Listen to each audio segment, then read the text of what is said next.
Okay. Hello and welcome back to Alternate Ending, where we are still discovering good movies one bad movie at a time. I am your host for this week, Brennan Klein, and with me are Caleb Wimble. Welcome back, Caleb. How are you doing? Hello. I'm doing pretty well for the minute, all things considered. Okay. I'm doing all right. And we also have Brian Fowler with us. What's up, Brian? Not much. It's been a minute since I've been on the podcast. Yeah, we're really excited to have you back. You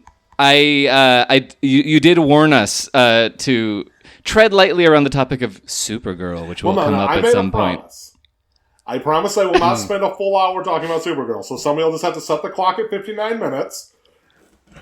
Okay, great. As long as you can stick to that, we'll be golden. But yeah, it's a little preview of coming attractions. We will be talking about the upcoming movies of June 2026. But first, as always, we have the movie roundtable, where we're going to discuss movies we've seen recently. Caleb, what do you want to bring to the table today? Okay, so I debated this one, and it's going to be a little bit on the heavy side, but I decided to go with heavy side layer.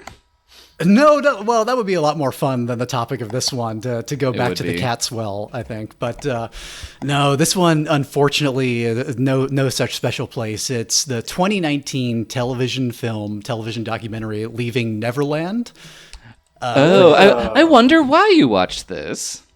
I wonder why this was on my mind recently and why I finally got around to to watching this part HBO and part British Channel 4 co-production about Michael Jackson, but really much more specifically about two of the men who, as boys, alleged that they were systematically and repeatedly sexually abused by Jackson for many years, after much grooming leading up to that.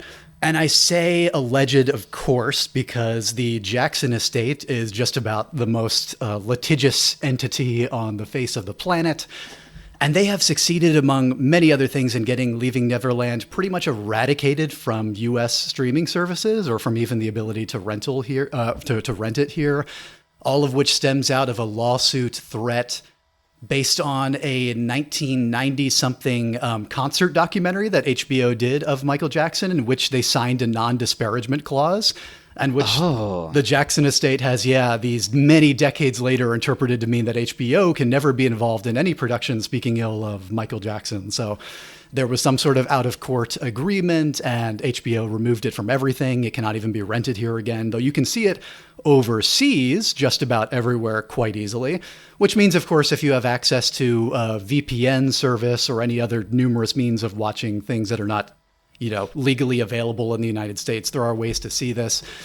And I do think now is probably a great time for people to check this one out, because it is one of the more horrifying, devastating, and I think in-depth portraits of exactly what this sort of grooming and horrific child abuse can look like, and how parents can get roped into this unknowingly, in some cases maybe quite negligently, and with a willingness to turn a blind eye and look the other way, and not even know they're doing that because of the level of attraction, the black hole-like attraction of a star as huge and as charismatic and as just world-defining as Michael Jackson was for so many people, including these kids who, absolutely worshipped him as their idol, and essentially meeting this person that their entire young 5-year-old or 7-year-old life revolved around, and winning a dance competition and making that happen in Wade Robson's case, and a similar sort of story in James Safechuck. But it's a very well-constructed documentary taking you through the story of these two among many alleged victims' lives of what happened over the years, how they got pulled into this orbit. And it's a very interesting story in that alone, even of Wade Robson's journey from being this little kid in Australia who just loves Michael Jackson and can dance his ass off and do an incredible Michael Jackson impression in a dance competition and wind up singing on stage with his idol, and then ultimately winding up coming to the United States years later and living in Los Angeles. It's a pretty interesting narrative on all those fronts. And again, just really compelling portrait of how this can happen and the very human stories behind all of it. And as much as they are able to legally show in the course of this 2-part TV film. And yeah, I mean, I have a very hard time rating documentaries in general as films. Like, I think some of them are very specifically filmic. This is more of a talking heads documentary and then a footage documentary. So it is very much about the real lived stories. And it's not doing anything experimental or particularly fascinating with the medium, but that's not to say that it isn't a powerful, devastating, and just utterly heartbreaking and stomach churning thing to watch, to the degree that I am not able to make myself go see the Michael movie as a result of this, like given what I have heard about the hagiography that it engages in. And also, I mean, it's not a difficult give up for me, because as much as I love Michael Jackson's music, I really am not fond of most musical biopics. I think they're mostly just retreading the Dewey Cox story and or Walk Hard Dewey Cox story, and there's not been a lot of innovation in recent years. I also really did not care at all for Bohemian Rhapsody for a lot of reasons around that movie's construction. But yeah, I would say this is worth tracking down any way you can, especially those who, like me, for many, many years just sort of believed that there were these likely allegations and that there was a lot of, the weirdness and a lot of the story of how, Michael Jackson just loves to sleep in bed with children for years because he's a child himself and has never fully recovered from the many childhood traumas to which he was subject, which is true, I think, in and of itself. Like, I think, Michael Jackson was very obviously abused by his dad as a kid and, physically and beaten, and had a very, very rough upbringing. But I don't think that really changes the lived result for these men, for these small boys at the time, and for many others who were allegedly at the receiving end of this. Though, again, allegedly, in the sense that I don't think you can really have a reasonable doubt after watching this film about what actually happened from my perspective. Yeah, and it seems like maybe more people need to watch this documentary, given how well the Michael movie is doing. Oh, yeah, it doesn't seem to have hurt it at all in the slightest, as far as I can tell. No, it's raking in cash. I have not seen it. Probably won't see it, both for those reasons and the other ones you mentioned, that as a general rule of thumb, most musician biopics are bad. Mm-hmm. Very formulaic. Yeah, and that is not to say, like, I don't think someone is a good person or a bad person for watching a movie, especially that, like, Michael Jackson's dead. He can't hurt anyone anymore. Although I think the incredible, extraordinary success of this movie is probably an enormously damaging thing for the people that he allegedly hurt. This can't be a fun time for them. And I will say, his estate, which profits wildly from the movie, does continue to hurt people. Great. Okay, cool. Good to know. So there is that. But yeah, I agree. I can't fault anybody for the movies they choose to watch, or like the impossibility of any of money that you spend on a movie ticket not going to some terrible people down the line. It's a very slim chance. Yeah, it's like I can see from where I'm sitting my John Lennon record collection, so I can't be like, oh, you can't listen to abusive people's music and not be a massive, massive hypocrite.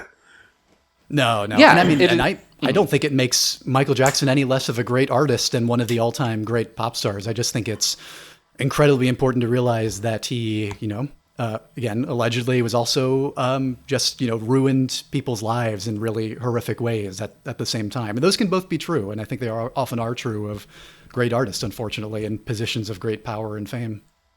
Oh, yeah. And, there's nuance to this conversation. Probably shouldn't have brought it up right now as we're moving on. But yes, I'm very glad to hear that you finally caught up with that. But Brian, is there a movie you'd like to bring to the table today? Well, I've been rewatching old stuff recently.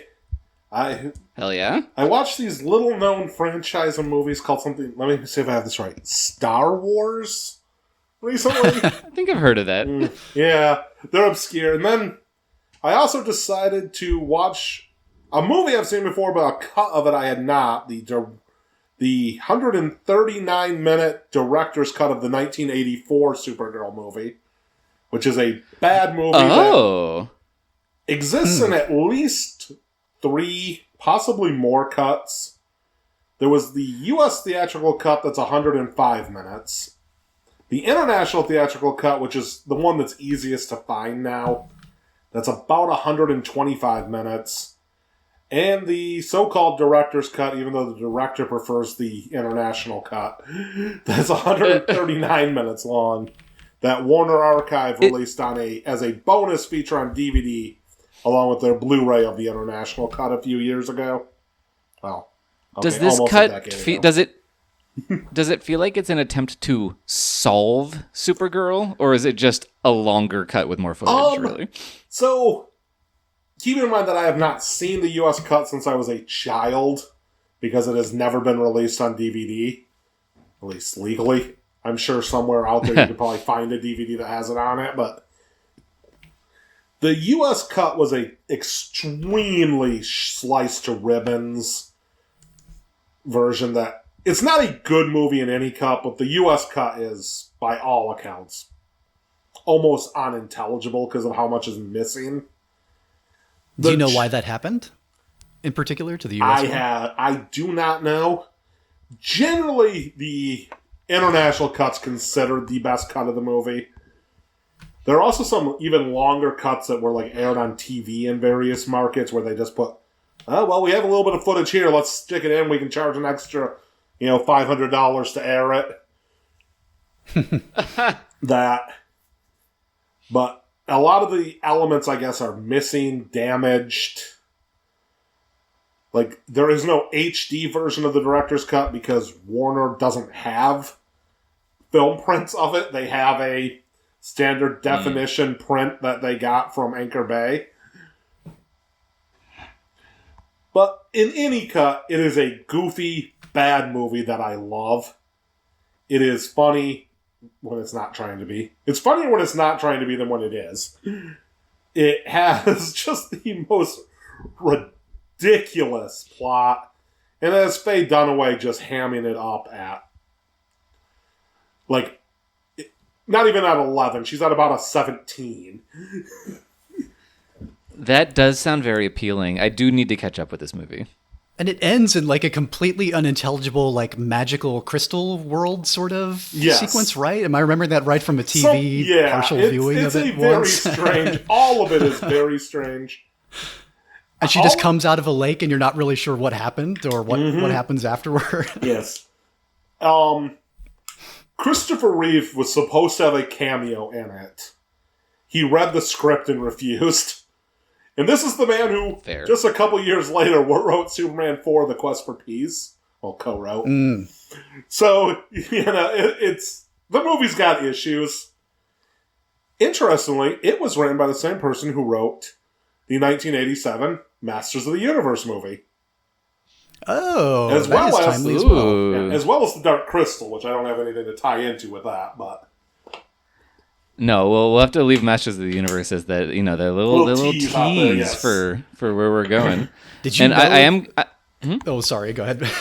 I was just going to say, I am counting this towards your Supergirl time. You're down to 54 minutes later on. What were you saying, Caleb? One of several delightful facts I learned about this movie from the Caravan of Garbage by Mr. Sunday Movies YouTube video, which is a really funny one if folks haven't seen. It's two Australian friends who do a fantastic job about movies they love and movies that they don't. But I learned that two of the rejected actresses for the lead in this film were Demi Moore and Brooke Shields, who were turned down by the director in favor of wanting to sign an unknown for the role. So that's interesting, given that Christopher Reeve was very much not on board with this project. Yes, well, Helen Slater I don't know that him right with that massive success she's had over the last 4 years. Didn't she get to appear as a CGI goblin in that Flash movie? God, yes. There was a CGI abomination playing Helen Slater's Supergirl in that movie. She also did play Supergirl's adopted mother on the CW TV series. Oh, that's really cool. Yeah. They did something similar with Smallville years ago. Yeah. Where Clark Kent's mother got Marlon Brando. no. I'm just saying the casting thing. I know. Where The actress Annette Toole played Lana Lang in the Christopher Reeve movies and played Martha Kent in Smallville. They like That's to do really that. cool. Like, I like that kind of tributes in legacy there. thing. And there's plenty. There's obviously a lot of history, which we will talk about. But first, I'm going to talk about a movie that I'm bringing to the table. It's also one with history. I would like very much to talk about the new remake, for lack of a better word, of Faces of Death. So for those who are unaware, Faces of Death was this kind of cult phenomenon in the late 1970s, I believe. I think it was 78 when it came out. So it was just this kind of VHS thing that was kind of purported to be a collection of snuff films, the majority of which were fake. I am still a little unclear on exactly what is fake and what isn't in Faces of Death, but it was presented as if it was all real. But it's not that interesting. It's both like a bit grody of a prospect, and also it's just footage of people dying in documentarian kind of ways. It's not something that's ever really piqued my interest as a horror fan. So I wasn't going to see the new movie, but a friend of mine wanted to see it, so I went with him. And it's actually kind of incredible. I was really shocked. It's one of those remake / standalone things where it takes place in a world where the original film exists. It's kind of taking the Town That Dreaded Sundown 2014 approach. And I think it really, really actually has something trenchant to say about the modern state of how we engage with violence in the media and where it comes from, and more specifically from social media, from our phones. It follows a woman played by Euphoria's Barbie Ferreira, who works as a content moderator for a fake TikTok-style app. And she keeps coming across these videos that are basically remaking moments from Faces of Death, which she increasingly believes are actual snuff films that are being disseminated on the internet. And it turns out, this is not a spoiler, but yes, there is an actual serial killer who's recreating these deaths from the original 1970s movie. That character is played by Stranger Things' Dacre Montgomery, who finally has an actual role in a movie after Stranger Things really failed to launch him as a major contender. And I gotta say, this guy is fucking incredible. He plays this really terrifying character who can switch. Like, he has this public face that he puts on when he has to engage with people he does not want to know. He is a serial killer. But it's also, it's a thing where it's like, you can understand why people would accept him as a human, but it's also like the cracks are there and things are just still very weird. I think the movie's very stylish. It's got a great score. It honestly it really bowled me over. It's also really intense in a lot of places. I don't think that people who are going in expecting it to be as kind of brutal and bloodthirsty as the original Faces of Death are going to be satisfied, maybe. It's not really a kill-forward movie, even though there are some pretty good kills. It's just like, it is a really rock-solid serial killer movie, and I'm sick and tired of those things. I fucking hated Longlegs. I am just not into a modern serial killer movie. But I was really just dragged by my hair into kind of maybe even loving the new Faces of Death. I really, really recommend it. Wow, you've sold me. This was barely on my radar, but I definitely want to check it out now. Also, I didn't realize it's the writer-director of How to Blow Up a Pipeline, which that is a really unexpected career next move after that. Yes, it's really unexpected, but there's definitely a through line that you can see in that. It's like he does have something to say about the world that we live in, but it's also not like too annoying about it. It's not screaming its themes at you all the time. It's just also kind of a great crackerjack serial killer cat and mouse movie. Really good time. Really good kind of Gen Z interpretation of exploitation classics. Anyway, let's talk about what the fuck is coming in theaters in the June of 2026. As usual, we're going to swing by the wide releases and then pick one or two limited releases at the very end to talk about. The summer movie season is coming, y'all. That first weekend, June 5th, a movie we've already hinted at, Masters of the Universe is coming.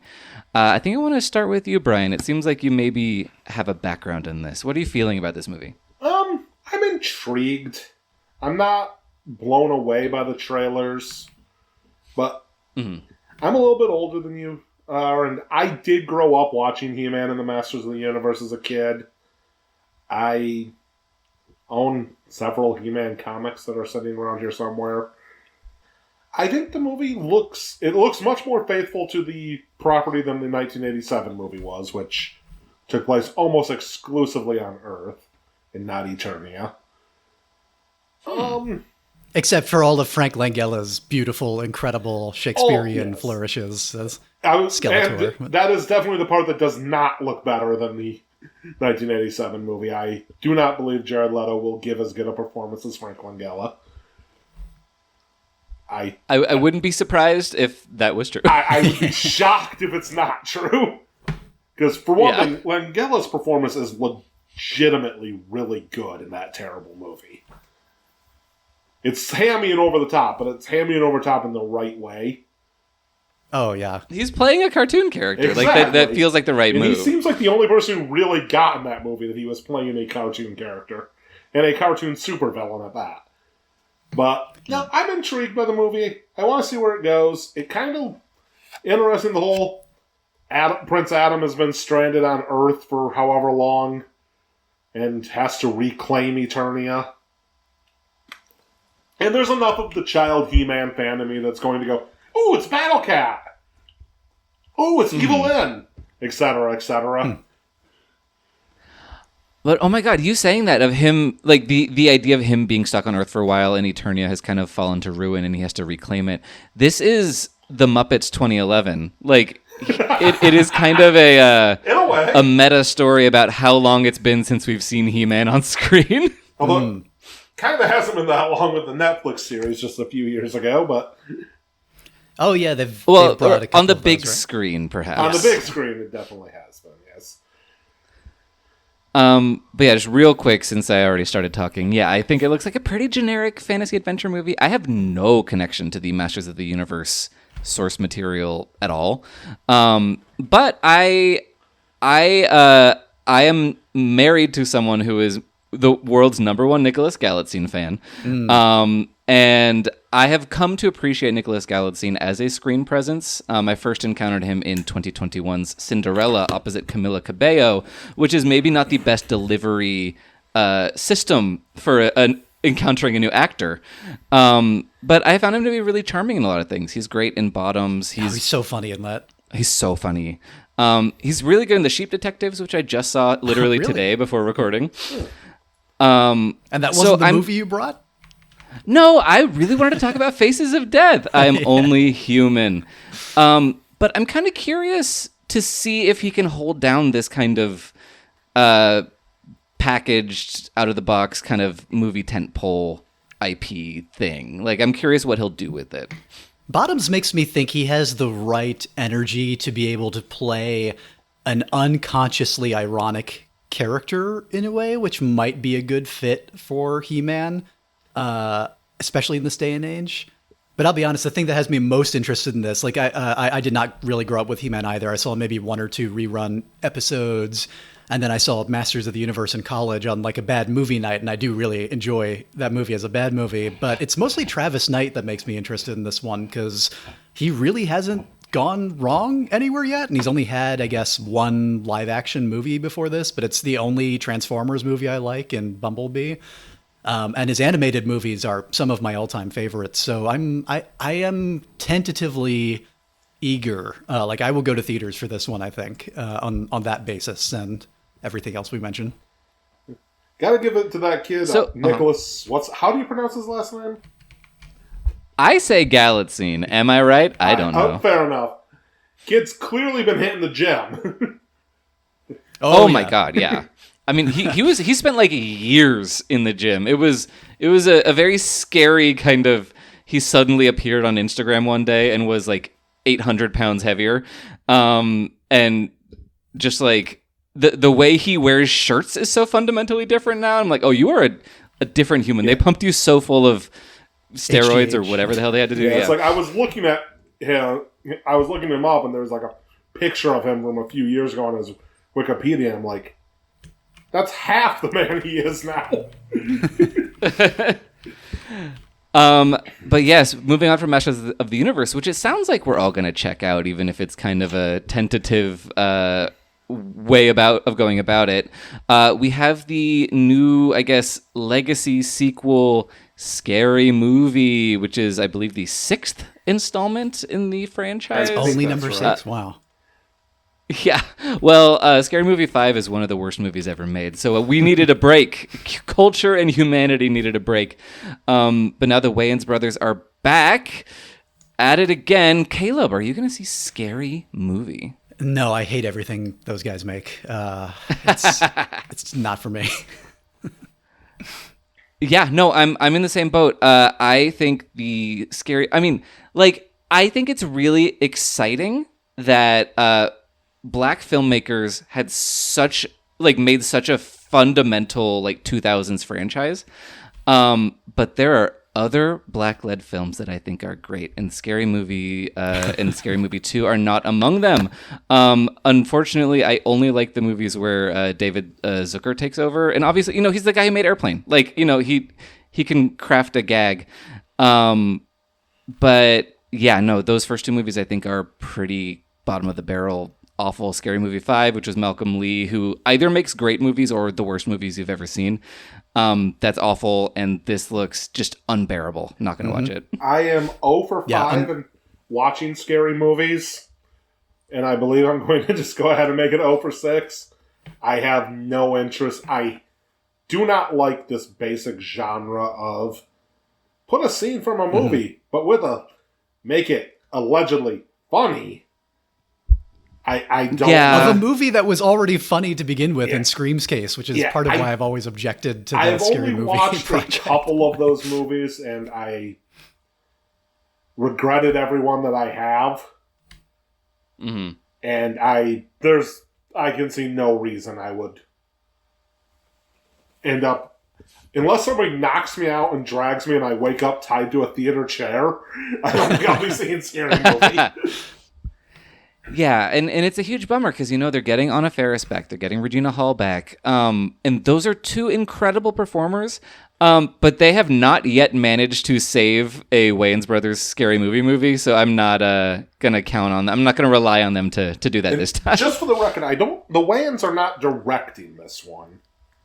It's Are they not? I actually don't. It is writing. Michael, I'm not sure if it's Tides. I have no idea who he is. Oh, God, he directed A Haunted House and A Haunted House 2. Yeah, fuck this movie. Jesus Christ. The Disney ride-based? No, that's Haunted Mansion. A Haunted House is it is the type of movie that Brian was talking about. It's the Scary Movie ripoffs. Haunted House movies, basically. Okay. Yeah, they're doing Paranormal Activity as the kind of primary thing there. They're awful. I worked at a Cinemark when the first one came out, and I had to see bits of it all the time, and it skin crawling experience. So we're crossing the streams of Scary Movie and A Haunted House, and as I was saying, not interested. No. Let's cleanse our palates perhaps with Power Ballad, new movie about. It's Paul Rudd is a struggling songwriter. Nick Jonas steals his song and makes it a hit. It's like, what if Hedwig and the Angry Inch was about straight people? Pretty much. But yeah, what do you think about this, Brian? I actually, from the trailer, I thought it looked quite good. I mean, yes, it definitely is basically the plot of Hedwig, but straight. But no, I thought it looked good. I thought Paul Rudd's performance, from what you can see in the trailer, looks very good. I know it's gotten some pretty good advanced praise for his performance. And I find Paul Rudd to be a reliably good screen presence, even when the movies are bad. So if the movie's also good and he's in it, it generally makes me happy. Yeah, I feel that. How about you, Caleb? I will wait to hear what the buzz is on this one. I did think the trailer was pretty good, and it's a good concept, tried already, as we've mentioned. John Carney, the writer-director, John Yes. Carney. I think he's he really only does very, very sentimental stuff, right? And then where everything turns out beautiful and wonderful for everyone so far. Of the things I've seen, and then Well- like modern love on Prime. I don't know that. So his kind of breakout movie is Once. I The have kind not of seen that one. realism musical. That one I think is very sentimental. It is not the like happy-go-lucky, like everything works out kind of thing. It is more of a not somber, but it is more just like it's trying to be realistic.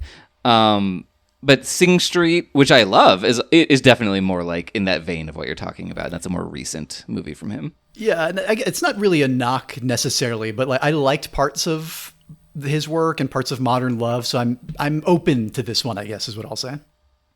Okay. And yeah, I was not sold by the trailer, but then I found out it was a new John Carney joint, and I was like, yeah, I'm kind of in the bag for him. Okay. Once and Sing Street are great. Begin Again, I liked when I watched it, although I think it is demonstrably the worst of those three movies. And now he's back working on a American soil. I mean, I don't know where they filmed it, but with American actors.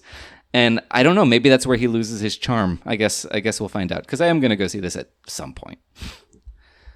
But yeah, that is June 5th. June 12th is a much quieter weekend because everyone's scurried away from competing with the new Steven Spielberg movie, Disclosure Day. Caleb, are you excited about Spielberg returning to Aliens? I am. I can't help myself. Close Encounters of the Third Kind is one of my all-time favorite, blockbuster alien films. Spielberg has had some missteps in his later years, but something about the first trailer I saw for this immediately, even before his name came on screen, made me feel like I was in good hands and that there were going to be intriguing elements to this. And a lot of Spielberg's missteps that I mentioned happen when he's working with writing material that's below his talents. I think what was his last movie? Oh gosh, I'm blanking on the Ready Player One. Has he directed one since then? Yeah, he did. Well, that was like 2018. He did West Side Story. He's right, of almost course. certainly done something The between. then and now. Fablemans. How could I forget the Fablemans? Yeah, Yes, Fablemans yes. was a beautiful return to form. I thought, and his West Side Story is very good, even if I do tend to prefer the older one overall. But even, of course.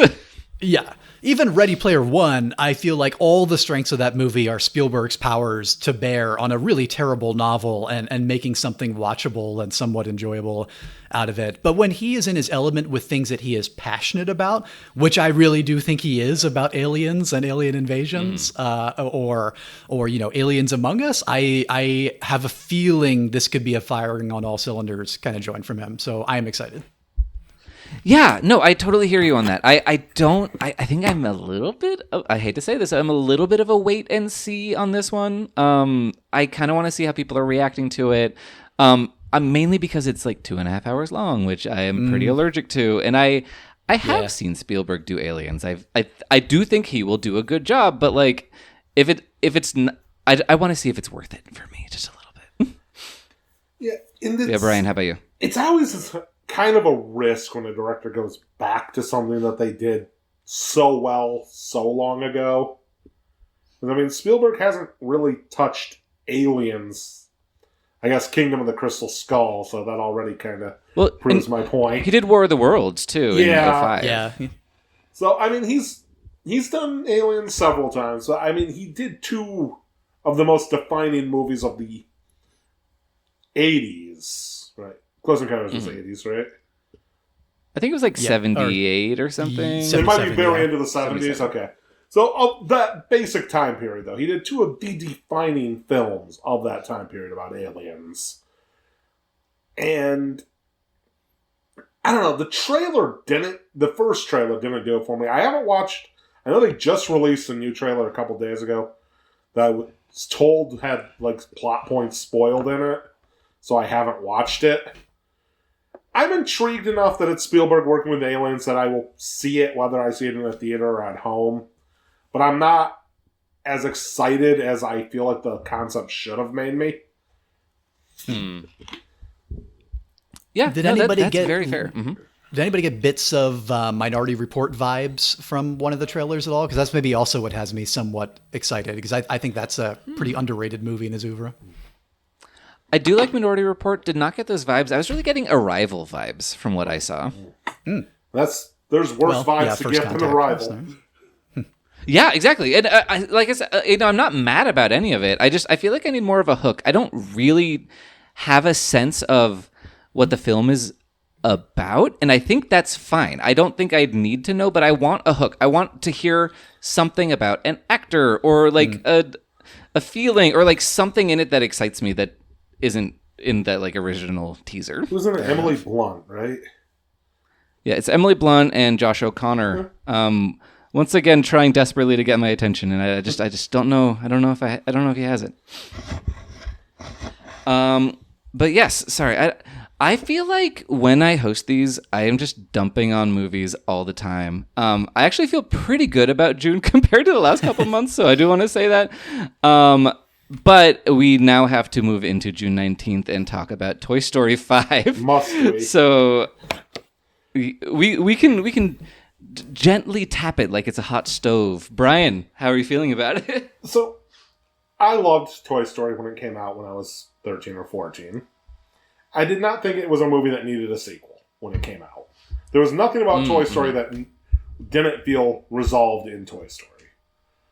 Then Toy Story 2 came out and it was pretty close to as good. Some people think it even better. And it didn't need a sequel. It resolved everything. Everything that I thought was already resolved was resolved even better. And I was very not looking forward to Toy Story 3 because of that. And I ended up thinking Toy Story 3 was better than either of the first two, and I still do. And it definitely didn't need a sequel. And Toy Story 4 proved that Toy Story 3 did not need a sequel. And I cannot imagine any reason Toy Story 4 would need a sequel. And that's not even getting into how much I hated Lightyear. No, and I believe that's it. A universal sentiment. Yes. The worst part is I know there's that collector mentality in me that's going to be like, well, yeah, but I have the first 4, I need 5. And I hate that about myself because I don't want this movie to exist. Yeah, I don't know. I'm pretty. I feel the same way. I'm not like in love with the original Toy Story trilogy. They are not the Pixar movies that were really the center of my childhood. I was much more of a like Monsters Inc. guy as a kid. But anyway, so yeah, I mean, I like those first Toy Story movies. Toy Story 4, very ambivalent. Lightyear, no. I mean, but honestly, the thing I'm most connected to is Buzz Lightyear of Star Command, that like Disney Toon TV show that they had. I watched that a lot as a kid. This is definitely the age but anyway, gap here. Because I've never seen an episode of that show. No, and I'm sure it doesn't hold up. Oh, does it? Okay. It knows what it's doing. Yeah, I remember liking that. I had it on VHS. But yeah, no, this movie, there's not even a spark of interest in me. It is a nothing. I feel nothing about it. Yeah. I will see it if Ben drags me to see it, and if he doesn't care, then it's never crossing these eyeballs. Yeah, it's like, I'm sure it looks beautiful because Pixar has the best computers.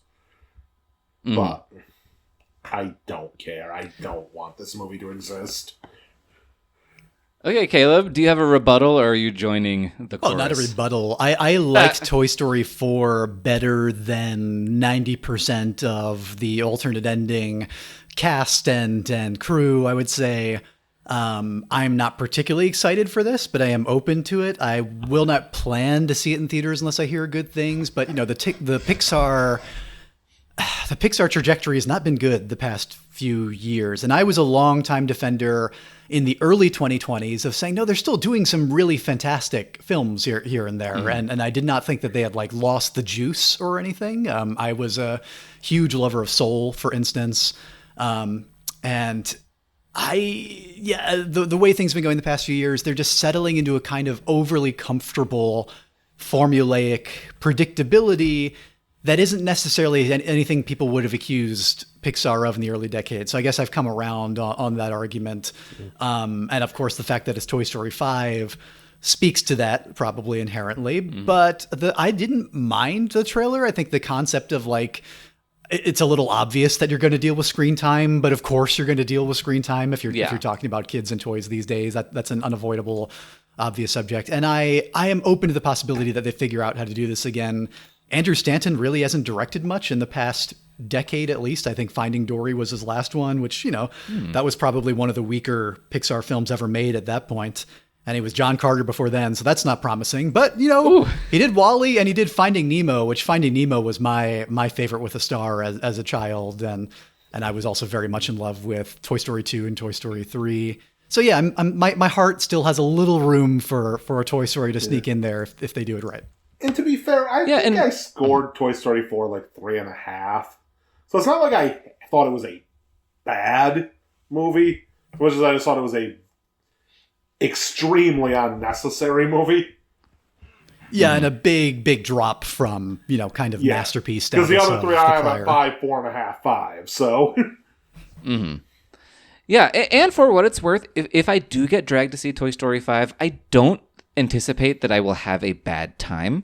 I'm just in no way excited that it exists. Like, nothing about it is doing that for me. Yeah. I didn't mind that I watched Hoppers last week. It's like, oh, that was cute. That was a fine way to spend 2 hours or whatever it is. And I would show it to a child and they would have a good time, which is, that's, I expect most likely what this will be. Yeah. And, sure. Congrats to them. They're going to make $1 billion. Good work, everybody. Assuredly. Also that weekend, also definitely going to make $1 billion. Michael Sarnowski's The Death of Robin Hood. A rugged, presumably kind of bleak movie about Hugh Jackman as Robin Hood dying. Brian, how are you feeling about this movie? I think it looks fine, but I'm not sure I care about a somewhat revisionist take on Robin Hood. Which seems to be... Oh, what a novel idea. Yeah. Revisionist Robin Hood. Yeah. Yeah, which is what this appears to be. He wasn't a hero. He was a murderer and a brigand, and I don't care. But it looks like it's competently made. Hugh Jackman seems pretty good in the trailer. Great age makeup. Fantastic age makeup. It wasn't until he talked that I realized, oh, that's Jackman right there. I don't expect I will go to a theater to see this, especially now that I live like 25 minutes away from a theater instead of 5 minutes away. But I might at some point, when it pops up on like streaming somewhere, watch it. But I'm not overly excited nor overly pessimistic. I'm pretty neutral on it from what I know so far.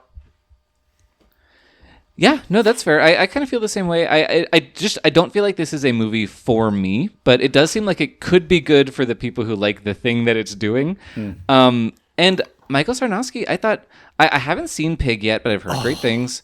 It's on the list. It's happening very soon. But I thought he did an extraordinary job with A Quiet Place Day One. Like, that movie should not be even good at all, and it's actually kind of great. Yeah, better than the other two Quiet Place movies. Oh, certainly. So the idea of that he can do that with this kind of haggard kind of IP thing, the idea of like maybe he can do it with this kind of classic tale. I don't know.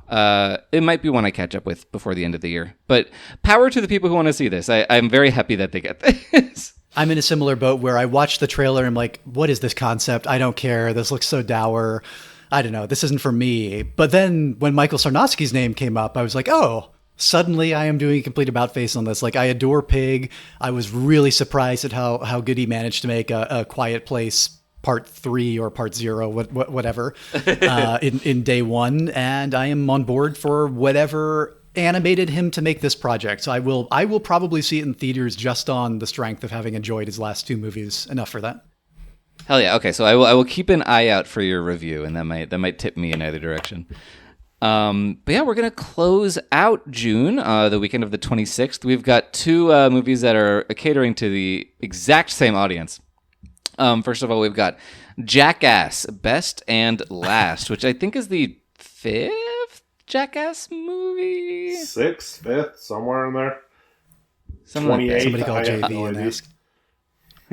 I think the most recent one was Jackass Forever, and I think that was the 4th because Forever has a 4 in it if you say it out loud. Yeah. But yeah, no, I've never seen a Jackass thing. Not going to watch this, but it seems like from what I've heard, the movies kind of get better the more they're grappling with the aging bodies of the people who are part of the Jackass crew. So cool. Sounds interesting.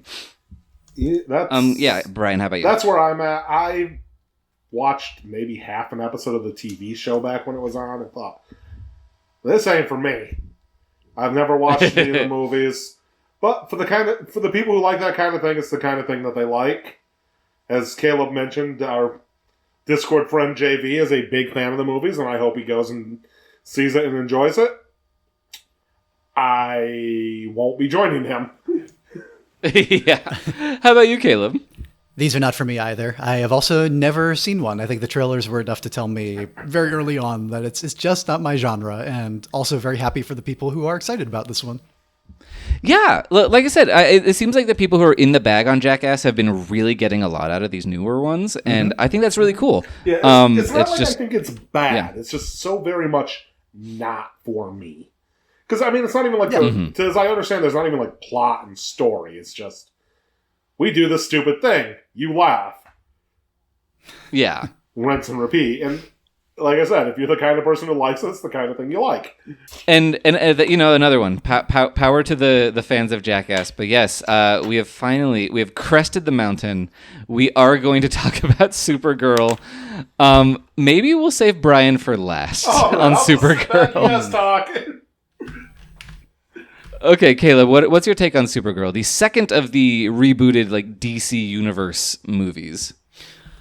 You know, I was a little more excited before I watched the latest trailer, which was kind of a progressive dampening of my enthusiasm. But I'm still probably going to see it for, being the big splashy summer follow-up to a movie that I did really like. The Last Superman is probably my favorite superhero movie in theaters in the last few years. Not that the bar has been especially high, but I had a very good time. And I like what direction it was taking things, and getting more colorful and animated and full of humor, but also a lot of the more serious aspects of the Superman story married in the good way of like the I guess more of the Silver Age comics a little bit, but then a lot of the 90s elements of Superman that were the ones that I grew up with. I'm not sure about the look of this in the trailer. It seemed to this is Craig Gillespie of some films I like very much, like Fright Night and I, Tonya, and Cruella most recently, which I think is where the color palette is kind of worrying me on this one, of everything looking very washed out and sort of like vaguely brownish sepia-ish over everything, just kind of like sucking the life out of a very colorful, larger-than-life character. But that may not even hold true for the film itself. Sometimes trailers are graded differently than the actual thing. I don't have a big connection to the character, I've got to admit. She wasn't a huge part of my childhood Superman experience, except when she showed up in Kal-El's stories, and I had seen bits and pieces of the Supergirl movie on TV, and it's that, like Brian said, that movie's like an infamous disaster of a film, and maybe its charms would work on me if I ever sat down and watched it properly. But I want to like this one. I want this new reboot of the Supers to go well. I'm open to it, and I was actually amused and to see Jason Momoa showing up again, not as Aquaman but as Lobo, who is sort of Brian, is it a misstatement to say that he's kind of DC's closest equivalent of Deadpool in some ways? Like he's that sort of merc with a mouth kind of like galaxy trotting, a little bit meta, not as meta, and without the fourth wall breaking. Like, that's more Harley Quinn that would be the closest to Deadpool in that regard at DC. He is an intergalactic bounty hunter, anti-hero, badass alcoholic. Which seems like perfect casting, honestly. I think this is even more suited to Momoa's talents, possibly than Aquaman was, and I really enjoyed his very campy turns as Aquaman. So yeah, that's another element that has me interested. And do I need to even ask how excited you are, Brian? Let's let Brennan talk before I decide to just go off here. I think I'm going to dampen the mood a little bit. Yeah, I'm really not feeling the muddy browns and grays of the trailer. Yeah. I was not that into the new Superman. I liked that it was doing a new thing, or not a new thing. None of this shit is new. But a different thing from the DCEU. But I was not excited about the Supergirl character that they set up here. It seems like they're really, really trying to hang it on like, ooh, she's a disaffected drunk character. I'm like, yeah, we've seen superheroes do this already. They seem really, they seem to think they've invented this idea. And I'm like, no, you gotta give me something. And I'm not really getting much. And I will say, I really appreciate you rooting for this new branch of the franchise, Caleb, but I am the gif of Elmo with his arms out and the flames behind him. I want all superheroes to crumble. I am That's Lex fair. Luthor. That's I fair. want these franchises to die. I want to watch the flames burn. I want to roast s'mores on them. I'm ready for whatever's next in cinemas. It's not going to be good, but at least it will be a different type of bad blockbuster movie that we're getting. Oh, I agree. I do want them to stop sucking all the oxygen out of the room. We just get too many of them. Well, Yeah, and that's not to say I'm never going to see... I said, well, see, now we're getting, biopics of terrible people instead to make tons and tons of money. Yeah. Yeah, but also that at least is contributing to a more broadly varied film economy. Yeah. That's the only silver lining there.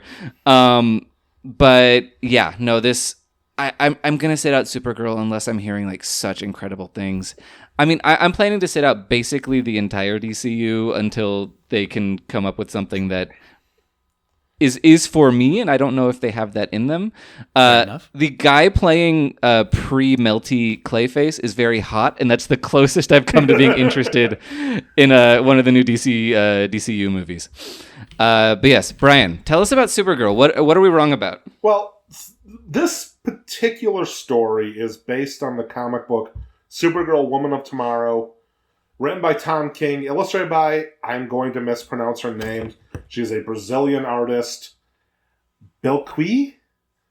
Evely? B-I-L-Q-U-I. Oh, I've met her. I took a shuttle with her one time. You've met her? Well, that just... Yeah, I sorry, I reported from CCXP in Sao Paulo Right, I remember, a year and a half ago. Yeah, you doing that. And she was staying at the same hotel as me, her and her partner. Who? Sorry, not to name drop this comic artist. This comic artist that I think does. Yeah, I absolutely talked to her tremendous. about how the Brazilian frosted flakes are different from the American guys. Oh, so this is a pretty new comic book this is based on. Like Yes, just from a few years ago? 2021, I believe. 2022, somewhere in there. Oh, okay. It was. a Tom King. It was nominated for the Eisner Award for Best Limited Series.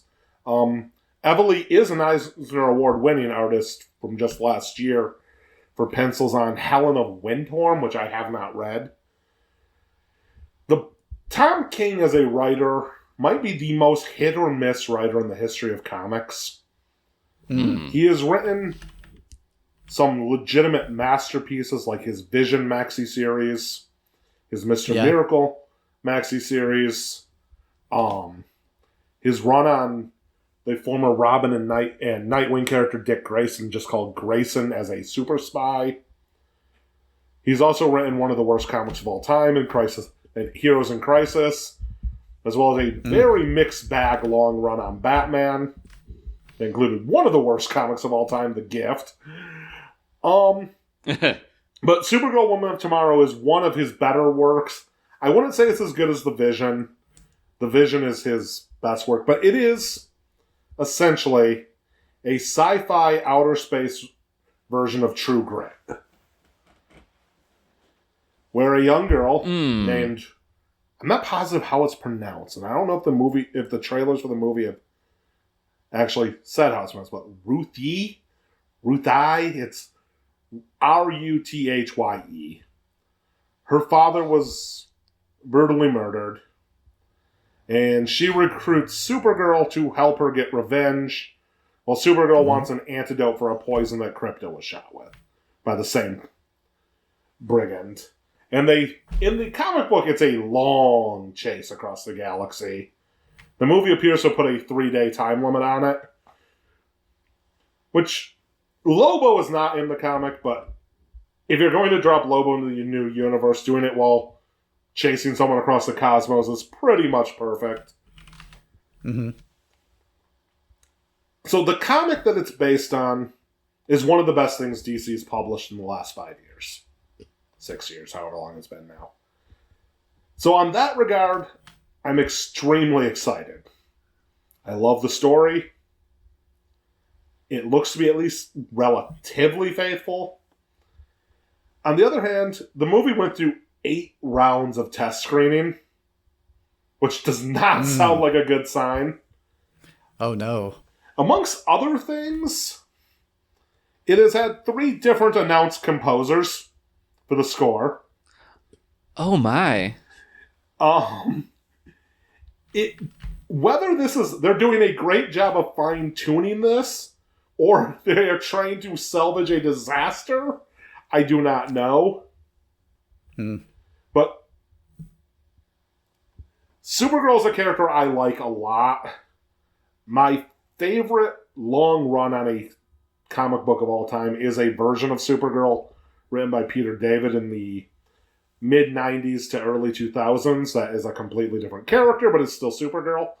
And I would explain it, but I don't want everyone's eyes to start glazing over as I talk about Earthborn Angels.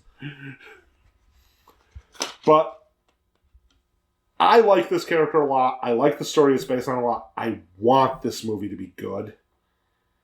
And I want to see her fight a cosmic dragon in the vacuum of space, because that's one of the coolest things I've ever seen in a comic. Ooh. And it hasn't shown up in the trailers, and I hope that's just because they're just hiding it so that it's cool when you see it. But yeah, well, fingers crossed. I was going to say, but I will spare you all the lesson about the Supergirl that first appeared in 1958 versus the 59 version of the character. Because, well, it's getting late. Yes, I appreciate that very much. And like you said, we hope it's good. I mean, I hope every movie we've talked about today is good. I hope all movies are good. I hope people enjoy them. We just don't have to see all of them, and that's good. I'd be surprised if Scary Movie 6 is good. Probably not. But we do have free will, so and limited time, so we aren't going to watch all of these. But somebody out there, there's an audience for every movie, and I hope they all enjoy what they're watching. But yeah, sorry. And anything else about Supergirl the movie before we move on to limited stuff, Brian? No, I don't think I have anything else to say about the movie. I like I said, I'm optimistic, but cautiously, because there's been some interesting signs. Yeah, and that's to say, like, when movies are doing reshoots, when movies do test screenings, that doesn't necessarily mean that they're a disaster. It just means that somebody is reporting that these things happen, because these things happen for so many movies. Although the composer thing makes me nervous. Like, how bad could those scores have been? But yeah, anyway, let's pick a couple titles from the kind of mush pot of limited releases. It is getting into the summer blockbuster season, so there's really not a lot. And I also lump in streaming titles with my list of limited releases. A lot of gay stuff because it's Pride Month. I'm going to point at one or two of those. But Caleb, is there a title that's jumping out at you from these smaller releases in June? Well, I'm hoping Leviticus is one of yours, so that I don't need Hell to... yeah, baby! Okay, good, because I am excited about Leviticus. It's very, very much up my alley conceptually. So I just wanted to shout out a hope that we'll see any kind of decent release for the 2 Asian animated features on the list for Another World, which is a Hong Kong animated fantasy movie about a psychopomp seemingly leading a child through the underworld and afterlife. And then Jinsei, which is a Japanese film with a very interesting ultra minimalist kind of paper cutaway animation style that's sort of about these kids and possibly in a surreal way finding their place among a whole backdrop of different lives and identities and associations, and then trying to anchor themselves in creating a boy band from the look of it. And I know that sounds like a weird pitch, but the trailer was kind of intriguing by the end of it, and I think it's doing some interesting experimental things stylistically, where it was changing up drastically the style of art on display as paper is literally getting crumpled and cut, and that sort of thing. I'm an easy sucker for. So yeah, those are the two that I hope get enough of a release that we'll all get a chance to watch them if we want to. Yeah, no, that sounds super cool. Those were not on my radar at all, but now they are, and they actually sound interesting, as opposed to some of the bigger titles here. But Brian, how about you? Well, first of all, I just want to say the funny part is I was literally going to start the section by saying, I hope one of the two of you are bringing Leviticus, because I'm interested in it, but I don't want to spend my time on it. So... Okay, well, I'm happy to provide for both of you. But although the concept's pretty well worn, I'm interested in Caroline, mostly because I like Samara Weaving and Kyle Gallner both. And I thought Kyle Gallner deserves a better career than he's had ever since Veronica Mars. Oh, for sure. He absolutely does. But I feel like he's at least a rising kind of like cult guy. Yeah, he was somebody I thought was going to have a much bigger career than he has. And I mean, it's your pretty standard couple on the run committing crimes and staying one step ahead of the law movie, which, you know, that's a genre that has produced legitimate masterpieces and a genre that's produced a lot of dreck. And, you know, we'll see which way this one lands.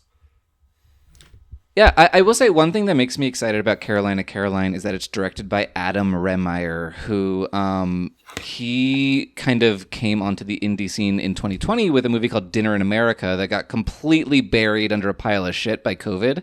Dinner in America also stars Kyle Gallner. It's this very, very sweet kind of, but also kind of caustic punk love story about these two Midwestern punks who come together in unusual circumstances. But he also directed Snack Shack 2 years ago, which is it is a very, very good version of a super generic kind of coming of age, two boys doing an adventure over summer kind of movie. So I think that him taking on kind of a generic template here is not necessarily a bad thing. I think that's something he's proven he can handle with some level of sincerity and aplomb. So he makes me really excited about it, in addition to those two leads. But yeah, I guess I have to talk about Leviticus. Leviticus sounds like the type of movie that I'm going to hate on paper. It's set at a conversion camp. It's very much a metaphor about repressed sexuality. And all of that sounds so just like nauseatingly elevated horror to me. But watching the trailer really intrigued me. It's giving this very It Follows vibe. It's about this entity that takes on the form of the person you desire most. And of course, it's these two boys who are in love at this conversion camp, and it takes the form of one another. I do like that it literalizes the idea of a demon twink. It's just like, yeah, this the villain of this is a blonde twink in a tank top, and I think that's really interesting. Visually, I really would like kind of a gay It Follows, and it's Australian. It stars the guy who likes the blonde twink in the tank top. He is the kid who gets really fucked up in Talk to Me. And I thought he was really good in that. Oh, yeah. I think Leviticus has every chance of being pretty damn good, if the chips fall properly. But I want to hear what the two of you are thinking about Leviticus, since you wanted me to talk about it just a little bit. Want to go first? You want me to? Caleb, how about you? I'm just sold by the concept. I think I have not seen a good conversion camp horror yet, and I think it is just a fraught setting for that. Yeah. Instead, we've mostly gotten kind of airless and dour, very sad, very serious conversion camp movies, which I don't find particularly helpful for processing that kind of trauma personally, as somebody with a lot of like fundamentalist religious homophobic upbringing trauma. But horror is the kind of medium where I think that can be brought alive in an interesting way. And like you said, this concept of taking the form of the person that you are, that you most desire, that's just like pretty classic stuff right there. That's real, it's got weight to it. If it's a good execution, this could be done really, really well. And I'm excited to live in an era when we are getting gay movies that aren't just the gay movie genre, like that are that we can go out and see a gay horror movie and that be the majority of the characters and the crux of it. That in itself is exciting to me, and the trailer looked good, so I'm on board for this one. I hope it's good. Yeah, and I'm stealing from you, Bren, really quick. I will just say, I would love another good conversion camp movie to join, but I'm a cheerleader, which is the only good one. Oh, right, of course. Sorry, I didn't mean to throw it. That is a conversion camp film. I didn't mean to throw it under the bus. And it does it as such a funny, lighthearted one, too, unlike what I think of the subgenre these days. Oh, yeah, no, most of them are dour dramas, and whatever they/them is. But yeah, Brian, what about you with Leviticus? Yeah, as anyone who's listened to this podcast regularly for the last couple of years knows, I'm a big fan of horror movies, particularly ones that take place at camps in general. I think like Caleb just said, I think a conversion camp is a setting that has the potential. And like you were saying, Brennan, the trailer does not look nearly as elevated horror as the concept lends itself towards. And I don't mind horror movies that are on the nose metaphors, as long as you also make a horror movie and not a metaphor. Yes, right? Yeah. So I'm excited for it. It won't play anywhere near me, I'm sure, because nothing small release does. But I'll catch up with it at some point, unless it gets terrible reviews or something. Yeah, no, I'm definitely on the hook for that one. And I do want to throw out one other one. There's so much interesting gay shit this month because of Pride, like I said. But a movie that only very recently crossed my desk, I saw the trailer just pop up on YouTube. It's a movie called She's the He. And it looks very funny. So it's a high school comedy. It stars a trans man and a trans woman as two cisgender teen boys who dress up or who decide to pretend to be trans women to basically get with the women that they're attracted to. Which is, it's very much, it's trying to parody that kind of movie, like Sorority Boys or She's the Man, or like that kind of shitty 2000s raunchy gender fuck kind of comedy. But this movie also has an added element of like, there's actual trans leads, and one of the characters is very much a cis man who is not passing as a woman very well, or like not taking it very seriously. And then the other character is a cis man who discovers that not a cis man. He discovers that I'm really starting in the wrong place. But this character discovers that she is actually a transgender woman. She discovers that like what she thinks she's pretending to be is actually the right place for her. But it is also, all of this stuff is existing within this very gender fucked oddball approach that also, in addition to all of the gendered layers of what's going on with the cast, it is also one of those situations like Pen 15 or overcompensating or whatever, where the characters are the actors are demonstrably older than the teenage characters that they're playing. Of course, yeah. So it just has all of these bananas layers of stuff in it. It seems really interesting. I hope it is as funny as it is confusing. essentially. But I'm on board given the trailer, and I don't think this is going to really show up anywhere. I think this is going to be a VOD. Check this one out. I think it's going to play in probably 1.5 theaters and close rather quickly. But I'm excited about that one. Did you just discover it going through the IMDb calendar essentially, or did somebody? Oh no! clue you Like in? it popped up on YouTube. My algorithm sometimes knows what I want to know about, and I'm grateful that it occasionally clicks for me. But yeah, so that is the cinema of June 2026. Where do you want people to find you out in the world, out online? Do you have any appearances? Caleb, what do you got going on coming up soon? Oh, I'll be running games at Strategicon GameX here in Los Angeles at the conventions. Well, not the convention center, at the Hilton Los Angeles hotel. So I don't even know if anybody will hear this before that, but if you're in the area, stop by, play some games, test some new stuff I'm working on, and follow the other things I'm working on at sojournrpg.com or on Blue Sky at Caleb Wimble. Hell yeah. How about you, Brian? Anywhere you want to point to people? Letterbox. Farwell 3D on most social media, although my social media is boring to follow. Your Letterboxd is very intelligent and erudite. It is not boring. That is, I can attest to that. My Blue Sky and my X, the Everything app accounts are boring. Mm-hmm. Very fair. And you can find me all over at It's Raining Brands. I'm on Threads. I'm on Blue Sky. My Twitter account still exists, but I have stopped using it because it is both a nightmare and also literally no engagement at this point. Everyone has abandoned it. Yeah. So I'm like, why am I doing that? I'm just keeping this up for my job, and it's not actually helping my job anymore. So I have deleted that app. There's 2 accounts I follow on Twitter that haven't migrated to anywhere else, and that's about the only reason I still have it. Oh yeah, no shade. I just it has stopped being a place where I find anything for me. But yeah, I'm also on Letterboxd, and you can find more episodes of this show and others on alternateending.com. Join the Patreon. You'll get a chance to vote in polls, participate in trivia. By the time this episode comes out, we will have just done a trivia night that I'm really excited about. Be there or be square, and you will have already done that. You are either there or square. But yeah, and yeah, thank you so much, everybody. We'll catch you next time. I believe next week we're going to be hearing from Mandy Albert again with an episode of Your Movie Rocks. And until then, bye!